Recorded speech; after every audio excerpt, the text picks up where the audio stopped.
Hello, everybody. Welcome to another Comic Source Comic Boom collaboration. Happy New Year! Yes, Happy New Year to everyone. Absolutely. Breaking in the new year with some Absolutely. Spawnmas or Spondus That's or right. Spawn Daily.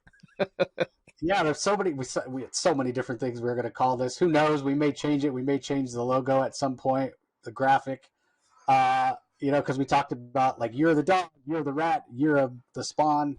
Who knows what we'll do? But I did throw this together earlier this week, and my thought was, if I had said on Twitter that a day without Spawn is like a day without sunshine, and then I saw this graphic, and I'm Spawn's like the sun, Yeah. and so that's ultimately why I chose to go with this graphic. So, yeah, It's a just a nice graphic. reminder. It's nice. It looks good. It's a nice graphic. For those on the podcast wondering what the image looks like, it shows an image of a skyline of a city. It's all in green, sort of lime green color, in the color of the spawns, like hell-like eyes, and image of Spawn, evil, a hell Spawn, in the skyline and covering virtually the entire page, and it looks like New York City. If Yeah, it so, does, yeah, but which would be it's really appropriate. nice. Yeah, Yeah, it'll be appropriate. That's where Spawn lives, and yeah, he's definitely shining down like the sun. So, just just a reminder. We hope you all enjoyed the 12 days of Spawn Miss, 12 days before Christmas, as Rocky and I counted down toward Christmas with the first 12 issues of Spawn. Sort of the first year, although it didn't come out monthly, but they held up better than we thought. There are some problems. Todd McFarlane gets pretty wordy at times. That definitely continues, but as the new year starts, we're going to be talking about one issue of Spawn each day, or we're going to attempt to. There's about 320. By the time we get done, I guess there will be about 340 issues of Spawn, somewhere between 330, 340 issues of Spawn out. So that leaves us a little leeway with 365 days in the year to maybe skip a day or two here. We'll see. We'll see how it goes. We could abandon this halfway through. Who knows? It's quite the undertaking. yeah. But I am curious about this condensed timeline that we're doing, because again, one of the things while I was reading these couple issues, or this issue we're going to talk about today, issue 13, again, just how wordy it is, and Oh. recent Spawn issues are not as wordy. Obviously, if McFarlane's not writing it, it's not as wordy. It's not nobody's as loquacious as Todd McFarlane, but also times have changed, right? So if we're covering 3 decades, right? Spawn Yep. came out in 1992. Yeah. It's now 2022. We're covering 3 decades of a comic.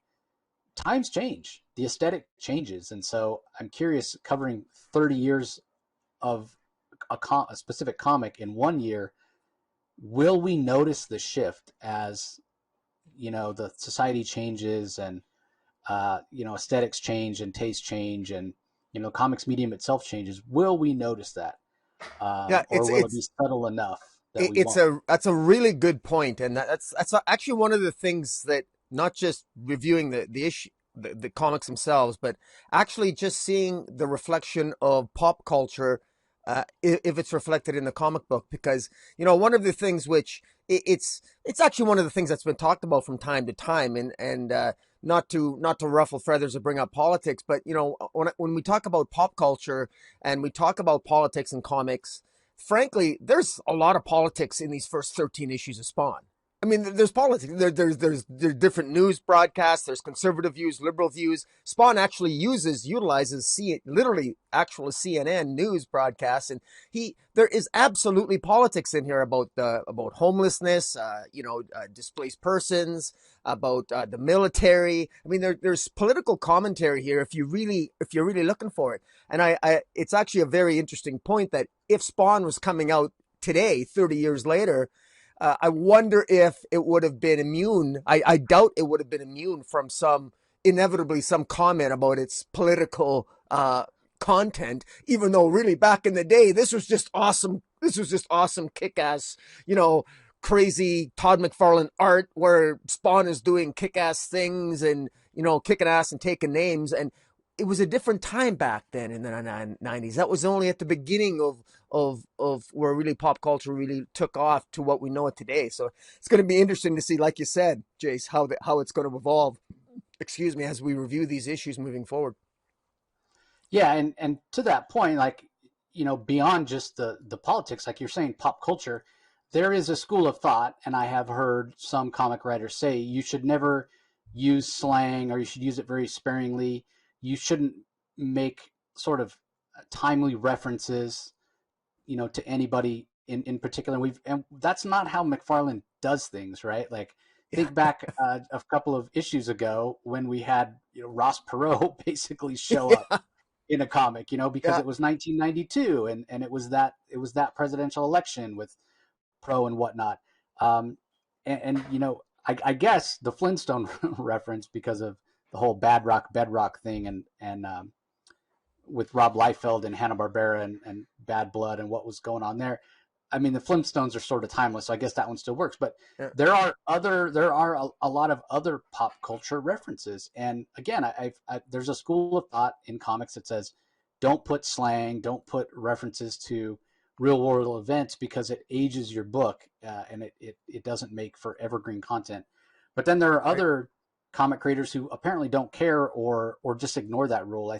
Gary Friedrich was one. If you're not familiar with Gary Friedrich, he was one of the co-creators of Ghost Rider. And if you read a lot of those early Ghost Rider issues, it's heavily steeped in late 60s, early 70s language with Groovy Man and Far Out and Yeah. all kinds of stuff like that. And I, I don't really have a preference one way. It doesn't bother me necessarily, but the other part of it is that I was alive during all the pop culture references that Todd McFarlane puts in Spawn. I was alive for them, so I actually have a frame of reference. I know what he's referring to, so I have a different perspective on it. Somebody else that's coming to it later who wasn't alive, maybe they feel that it's wasted. Obviously, it probably goes over their head. They don't understand the reference, but it is interesting, and something to note about the way McFarlane works.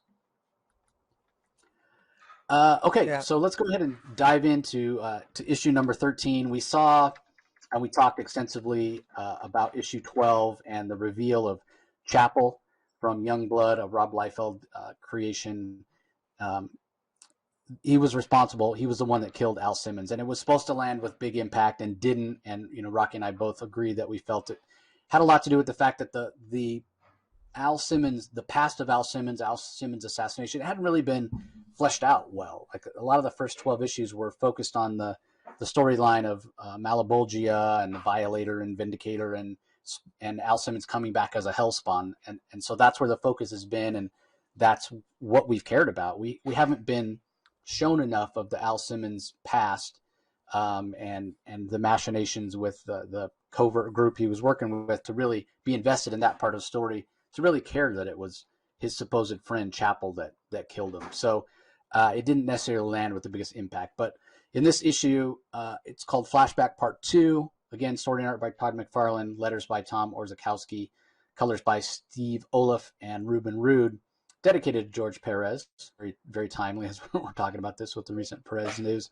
But this is continuing the fallout of last issue, where Spawn remembered that it was Chapel that killed him. So first page is this giant expositional box that I mostly blacked out everything because it's so wordy, as you can see it there. If you ever had any doubt that Todd McFarlane loves baseball, and I wonder how much this is autobiographical, because there are a lot of aspects of Todd's life in the story, but it basically talks through Al Simmons' voice about him getting injured in a baseball game, and spending time with his wife Wanda, and how special their relationship was. Even when he was feeling down, she always could bring him back. And then the scene shifts to, I guess, Youngblood headquarters. I'm not familiar enough with Youngblood to really know much about them. Again, I think 5 or 6 issues came out in the first, like, 2 or 3 years. I mean, Liefeld was just ridiculously slow. And again, Yeah. giant info dumps on the right. Were you going to say something, Rocky? Yeah, well, no, I was just going to say that aside from the giant info dumps, I mean, I don't know much about Youngblood, but I mean, Youngblood hasn't really changed all that much over the years. But all you need to know for this issue is that we have Bad Rock, who is no longer known as Bedrock because of a lawsuit by Hanna Barbera on Flintstones. So we got Bad Rock and Die Hard, and the team leader of Youngblood is Shaft, and a recent member of Youngblood is this Chapel character that you talk about. Yeah, very much a sort of a Punisher analog. He's got, instead of having a skull on his chest like Punisher, he's got a skull on his face. He's African American, like Al Simmons. Supposedly was Al Simmons' friend. Really leans into the '90s tropes of guns and pouches and weapons and violence and whatnot. So we get a couple of pages that are supposed to give us some context about Bad Rock, who who's a kid that has this giant rock body, what have you. Get the impression that there's somewhat of a like danger room, like X-Men danger room here, where Shaft and some others are training, and then Spawn shows up, and he uses his powers. He teleports in, and before we go further, we should mention because we talked about it last episode. I think that we talked about Spawn. We were wondering where his power level was at because when he stupidly pressed the button on Angela's Shaft, it all went to dashes, not even to zeros, to dashes. And then he was restored, obviously, and we didn't know where his power level was. So here we see 7926, which he even comments on it that he's already used a quarter of his power almost, or 20%. And he is right in a way. I mean, don't know exactly how much. Like I think the last time we saw this, it was in the eights. So yeah, only 13 issues in, he's already used 20% of his power. It's not great. So he definitely is trying to conserve his power. So he confronts young blood. We know that he was trying to conserve his power, so he basically stuffed himself into a barrel and got himself somehow included in a shipment that went to the Youngblood headquarters and was just there waiting until he sensed that Chapel was there, that time has come. Yeah. He breaks out. He goes and confronts him in the danger room, and he realizes that this isn't really the way that he wanted to confront Chapel. Like he wants it to be one-on-one, right? And he doesn't necessarily know who these other heroes or members of Youngblood are. Whether they're heroes or not could be debatable. He doesn't really know who these other members of Youngblood are. He doesn't really want to expend any power fighting them. Again, he's very conscious of the fact that he has a limited amount of power. So it feels like he doesn't really have a choice. What he does is he teleports.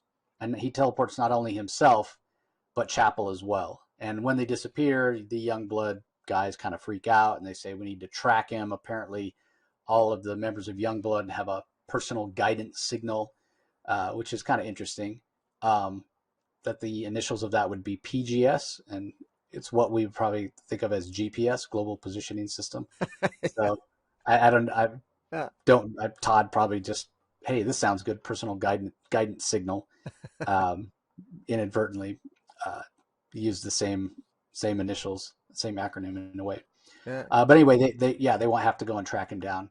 Then we get this quick interlude where Terry Fitzgerald, who we saw last issue, was confronted by, or um, covertly warned, we could put it that way, covertly warned by members of uh, his agency that, hey, you need to be careful. You have a family, and so he knows that he did something wrong. He's not exactly sure what. He's not exactly sure who the enemy is. He clearly has made an enemy at his job, and he's worried for his wife and daughter. We get a second interlude that has to do with Sam and Twitch. Just a reminder that they are still on desk duty because the serial killer Billy Kincaid showed up dead in their office, chained up and bleeding, stabbed with popsicle sticks and whatnot. So they're still on desk duty and not happy about it. And then we switch back to the main story, which is Chapel and Spawn, and we find out that Spawn has teleported Chapel to the place where he was killed in Botswana, and Spawn's talking to Chapel as if he knows him, and Chapel's saying, I don't know who you are, man. Like, and Spawn doesn't just come right out and say, I'm Al Simmons, right? He's angry and he's just saying, yeah, of course you wouldn't remember me. You were supposed to be my friend. You're arrogant, blah, blah, blah. And it's through the context of what he says that when he specifically calls Chapel the Don Juan of killers, because apparently Chapel was somewhat of a ladies' man and jumped from woman to woman to woman. That's when Chapel realizes who Spawn is. And there's a little bit of a flashback. We learn that Jason Wynn did indeed give the order to Al Simmons killed, and he told Chapel that Al Simmons was a traitor, and Al Simmons was selling secrets to a foreign government, which Chapel, of course, didn't verify. didn't care. He thought of it himself as a good soldier that always followed orders. And we learned that he walked right up behind Al Simmons and fried his brain to a crisp with a laser pack. So not even not even a dignified death, you know. Like Yeah. Al Simmons was ambushed from behind, like, and it really, I mean, not that I again, not that I'm a young book expert or know that much about it, but uh, what a crappy thing to do. Like, I don't know. Al Simmons at various times in this issue refers to Chapel as his friend. Chapel does the same. I don't know how you can claim to be friends with somebody uh, if you would do that to. I mean, first of all, that you would even agree to kill somebody who's supposedly your friend without asking any questions. I'm just going to follow orders, and then to do it the way that he did. You know, for Chapel to just walk up behind him. That's just to interject a quick point before you move on and complete the story where I'll comment more later, but that was one of my most difficult parts. This is, you stumbled across the most difficult part I had with this narrative, is that I think that this portion lacked a degree of verisimilitude for me, because I had a really hard time imagining that these guys were ever really friends, despite Al Simmons claiming that they were friends at one time over a few drinks. I mean, there's just and we'll get more into it, but there's no redeeming quality, and that was my most disappointing aspect of Chapel here as a character, is that he literally has no redeeming quality, which is interesting because, you know, in my view, the most interesting villains are the ones that actually have some redeeming qualities. Give me something to like. Give me some saving grace of Chapel. He is, after all, a member of Youngblood. At the least, make him appear to be like an antihero, not a complete, like, completely evil, completely devoid of any degree of compassion, even for a friend that he fights alongside. I thought McFarlane really overplayed his hand here, and again, we've said before during the 12 Days of Spawnness, McFarlane's lack of subtlety in his desperation to make sure the reader knows who's evil and who's good in his comic. I think he's overplayed his hand here, and I really hope as we review these issues moving forward that changes, or the writing gets a little bit more sophisticated, dare I say. Yeah, I don't know that I would necessarily lay the blame on McFarlane, and that's only because I don't know. Like, is this how Chapel is in Youngblood too? I don't know because I haven't read it. But you're right. Like, in what there are no redeeming qualities here. In what way is Chapel at all a good guy? Like, I mean, even the Punisher is more compassionate, shows more feeling, shows more uh, tendency to do the right thing than Chapel does. Chapel just Yeah. seems nothing more than a weapon Well, that that's is. because, and the other thing to remember, I think this is insulting to people in the military. And again, I don't want to like overanalyze this. This is just like a violent comic. I get it. But I mean, there's brotherhood in the military. I mean, you fight and die alongside your brother. And no, I've never been a member of the military, but when I hear these military people talk about the respect they have for the person dying for their brother, dying for the person beside them, and for their fellow military person, there doesn't seem to have been any respect between Al and Chapel while they were working alongside each other in the military. And like you said, it just seems so one dimensional that suddenly Chapel is just told by Jason Wynn to, yeah, take out your so-called best friend Al, and he doesn't even blink. I mean, it just really sort of, it was very disappointing. I was hoping for a little bit more, I don't know, something like some degree of hesitation by Chapel to say, well, he's my friend, or even some misdirection, saying, well, maybe he was misled by Jason Wynn or something. But no, none of it. No, Chapel's just playing an a-hole, and he does it because he's a jerk. He doesn't even Well, hesitate. yeah, he comes across as a complete psychopath or Yeah, a sociopath. Honestly, like, he doesn't have any. It's like he has no emotion. He has no emotion. He doesn't care about, and you sort of for a moment think that, okay, maybe he's, because of the way he says, he hesitates. He says, Al, like, oh my God, he's going to feel bad. He's going to feel some guilt for what he did, right? You think that might be the case yeah, once he realizes that Al Simmons is in fact not dead. But before we get to that point, we do have, like Rocky referenced earlier, these talking heads where we do see a reporter from CNN. We see somebody. It's no longer Entertainment Television, which I find interesting. Maybe they reached out to McFarlane and said, "Hey, don't do that anymore." And then, of course, we have the right wing guy who's now on My View with Channel 2, and they all give various perspectives. CNN reported more of a left leaning, the I don't know what the guy's name is. I'm sure at some point we'll find out. But my view on 2 is definitely the more right leaning, and then we have the sort of the entertainment perspective. Mm-hmm. But then when we go back to the fight, after Chapel says, you can't be real, and thinks he's being tricked by somebody named Geiger, eventually he says, you know what? Well, the traitor's, I guess he just, maybe it's because he doesn't want to find out that he was wrong and Simmons wasn't a traitor, or he can't be faced with those emotions, or maybe he just doesn't have those emotions because he really is a psychopath or sociopath, and he decides, well, you know what? That traitor's dead. He's going back to what Jason Wynn told him. The traitor's dead. I got my own problems to worry about. And so they have a bit of a fight.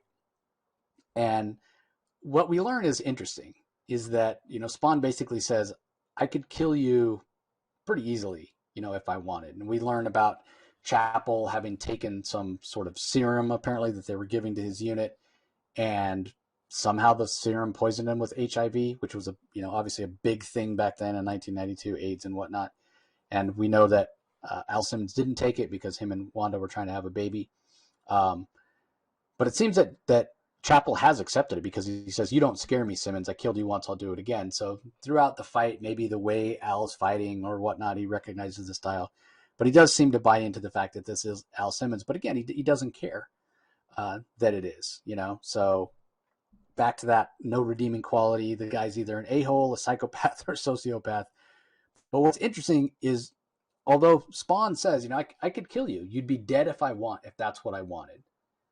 You see Chapel, when I died, I had friends and family that warned me. My death caused a lot of sadness. But if I kill you, nobody's going to care. You don't have any friends or family who would even shed a single tear, which is also sort of telling.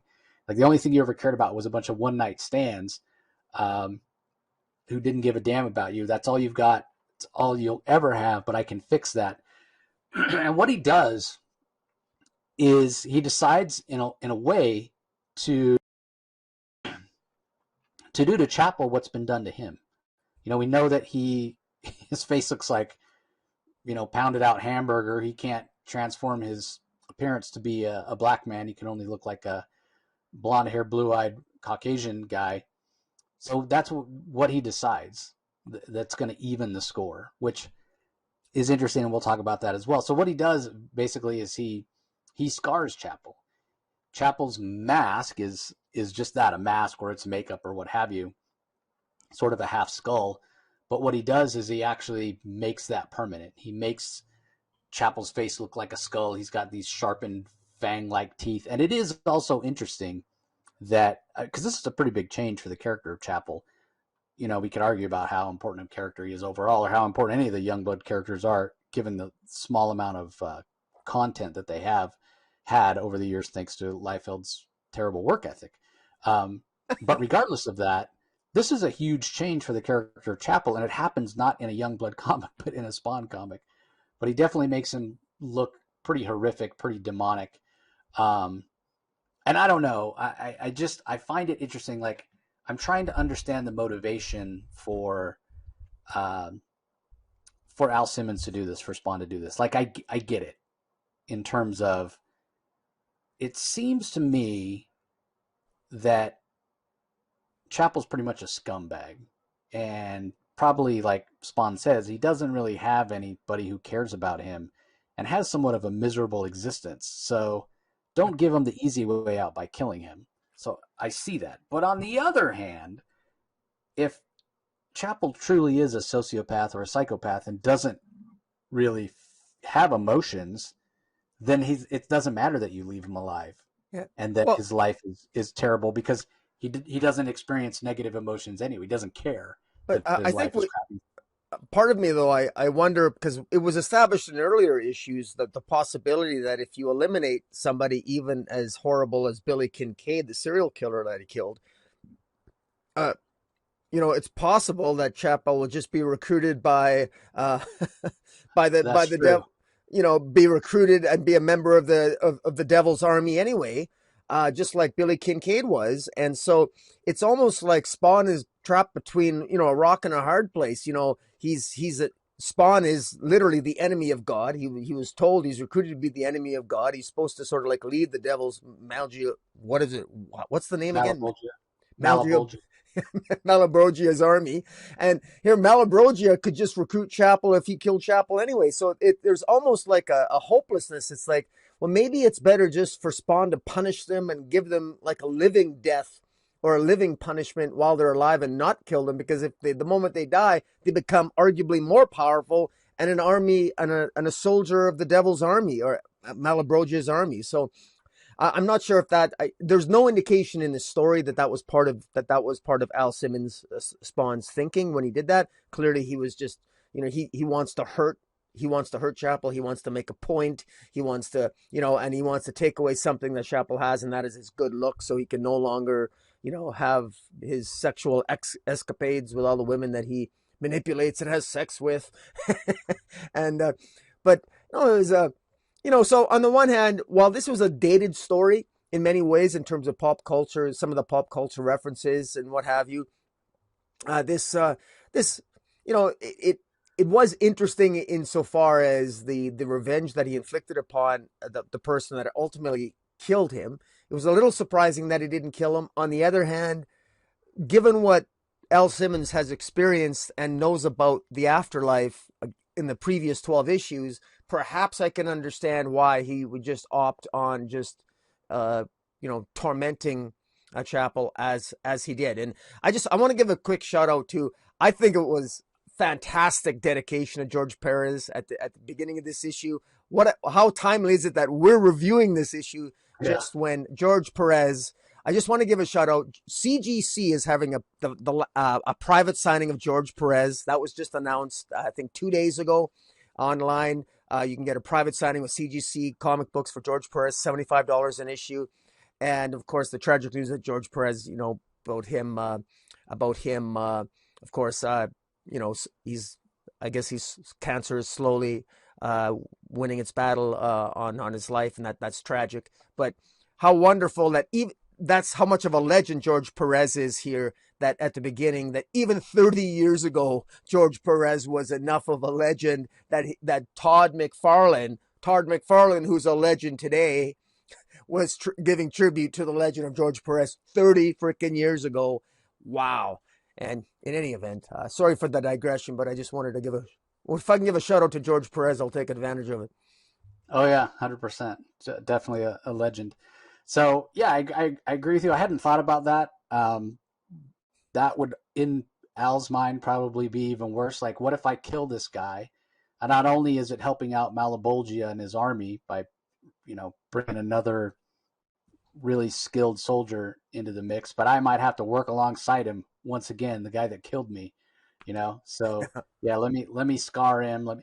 But again, I would think that like removing a limb or in some like breaking his back, to borrow what will soon happen, borrow from a storyline in Batman that will happen a few years after this Spawn issue came out.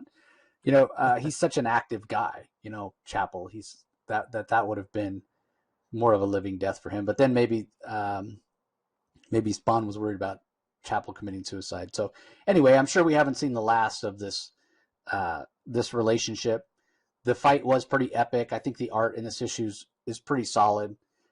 It's not the best art that I would say that we've seen in this series so far. I do really feel like the best art that we've seen in the first 13 issues that we've read here, there happen to be, and I don't know if it's coincidental or not, they happen to be the issues that McFarlane doesn't write.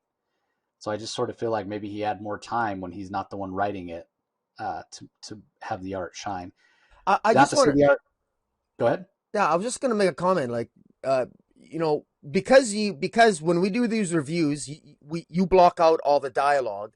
But one of the things I noticed, and obviously you alluded to it, is I'm surprised at how little art there actually is, how little backgrounds there are in a lot of the panels. Because on a lot of these panels, there are no backgrounds. The backgrounds are all one color or just lined and exposition heavy. So you can kind of see, it's like, you talked about McFarlane's work ethic back in the day. A lot of these pages, they don't have a lot of art. They're some of them are even template pages, especially showing the news broadcasters. They could have been literally literally laid from previous issues. And, there's surprisingly little art on some of these pages because of the exposition as well. So, and it's funny because back in the day, I never noticed that. I was buying Spawn because I love the art. And then here I am now looking at it and I'm thinking, I don't know. I'm expecting maybe there should have been more detail here. And there is on the individual characters, but on the background, it was for the first time I'm beginning to see, well, a little bit more of the flaws and the weaknesses in some of McFarlane's art. And McFarlane himself is the first to talk about his own, he's very self-effacing about his skills as an artist.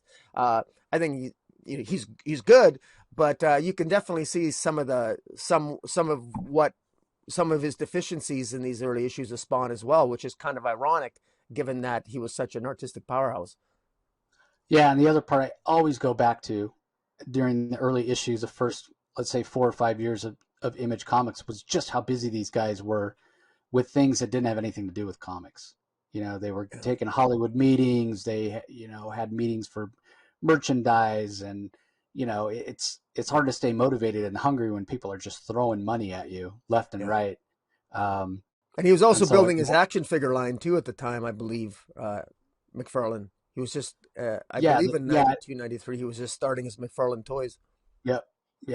So yeah, again, stretched pretty thin, and you wonder how much that contributed. Because you're right. I mean, the individual issues and the page layouts are very dynamic, or the individual characters rather have detail, and the page layouts for the fights are very dynamic. But overall, yeah, the art is not up to what we had been used to seeing in things like Amazing Spider-Man, for example. So anyway, that's going to do it for this episode. Hope you guys enjoyed it. Hope you're going to join us for Spawn Daily this year, 2022. Most of these issues are available digitally on Comixology. That's probably the easiest way to find them. I mean, you can look on eBay and find individual issues and various online retailers and whatnot. They do get sort of pricey once you get up past about 150, right, Rocky? It gets in the really low print runs. Yeah, the low print runs. Yeah, they get far more pricey. Yeah, I'm not. Fortunately, I'm not. Digitally, I'll be getting more Spawn as we review them. But I'm not a Spawn collector, so I think that saves me a lot of money. Yeah, that's definitely the case. So anyway, just a quick reminder, everybody, be sure you head over to YouTube. Do a search for Rocky's channel. It's Comic Space Boom ! Make sure you subscribe so you don't miss any episodes of Spawn Daily. You can check out all the great art as we talk about the books. Like the videos, subscribe to the channel, ring the notification bell so you know when new content comes out, even beyond the Spawn Daily. Conversely, if you check us out on YouTube already and you want to just listen to the audio version, it's available on every audio platform or your favorite podcasting application on your smart device. Just do a search for the Comic Source and subscribe so you don't miss out on any of the other content beyond Spawn Daily as well. So we really appreciate the support. We look forward to many more issues of Spawn this year. We will probably be sick of Spawn by the time the year ends and never want to read another Spawn comic. So we'll see how it goes. But anyway, thanks for joining us as always, and we'll talk to you next time. See you later.